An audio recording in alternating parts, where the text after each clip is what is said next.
We always crave soups during rainy season kasi sobrang sarap magpainit sa malamig na panahon. Kaya today gagawa tayo ng isang very classic soup na very easy gawin. Simpol, simpol. Luto na, ha. So I've been sauteing white onions in oil and butter. So I'm using about 1 tablespoon of oil at 4 tablespoons of butter. And I add a tablespoon of garlic, minced garlic. And here I have some bacon. You can use regular bacon, but I'm using homemade bacon. Gawa ko kasi to. And I'll just cut into small pieces. I'll just dice my bacon and add into my onion mix. So you don't have to put a lot. I'm just gonna put half. And it's very hearty. So for me, passing ito lang siya with bread is a good meal in itself. And I saute my bacon with my onion. So we want to really cook the onions hanggang maging tender siya. So lumabas yung sweetness niya. Next I add flour to my butter. And around just about the same amount. That's around 4 tablespoons of flour. And I cook it into a roux. So we cook it for around 2 minutes. Gusto kasi natin na medyo maluto yung flour para mawala yung raw flavor. So after cooking it for around 2 minutes, we slowly add our chicken stock. So I'm adding around 4 cups of chicken stock. Little by little, wag nating ibuhos lahat kasi para hindi siya maging lumpy. Look at that. So it becomes pasty. Tingnan mo, nagbubuo siya. Mix and dissolve and add some more. Make sure that we create a smooth paste. And the paste becomes lighter and more loose as we add our liquid. Yan. So our soup is now quite rich. So we'll just bring that to a simmer.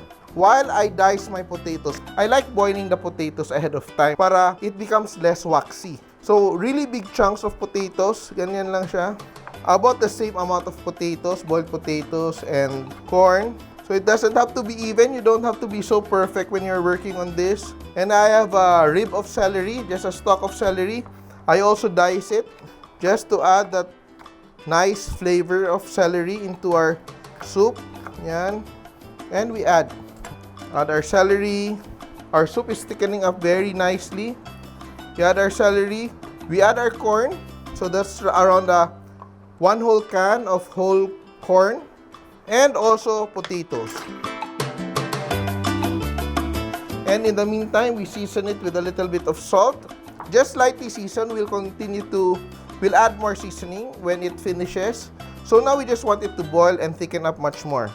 So we cook our chowder until yung potatoes natin become really, really tender. Na para siyang mawawasak na siya.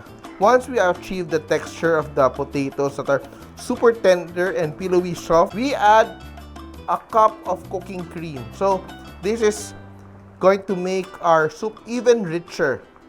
So we're using cooking cream, Arla cooking cream. And we season with a bit more salt.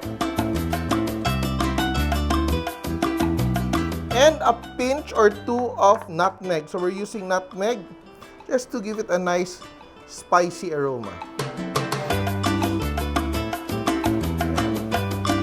And I will just add a little bit of dried parsley. But if you have fresh parsley, so much the better. And freshly cracked black pepper. So we also like that peppery touch in our chowder. Our sauce is so rich, it's so thick. It's like a soup, but almost like a sauce. Look at that. It already coats our spoon. And just to brighten the flavors up, I just put a few drops of Worcestershire sauce. Just a few drops. Just to brighten the flavor. As well as a little bit of hot sauce. Just like 2 drops of hot sauce. Yan. And that's perfect. And we're now ready to plate. Here. Look at that. And that's such a deliciously rich soup. Then I just garnish with a little bit of grated cheddar cheese on top.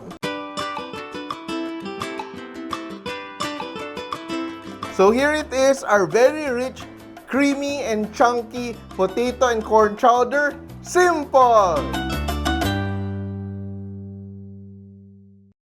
Nagustuhan niyo ba ang video na to?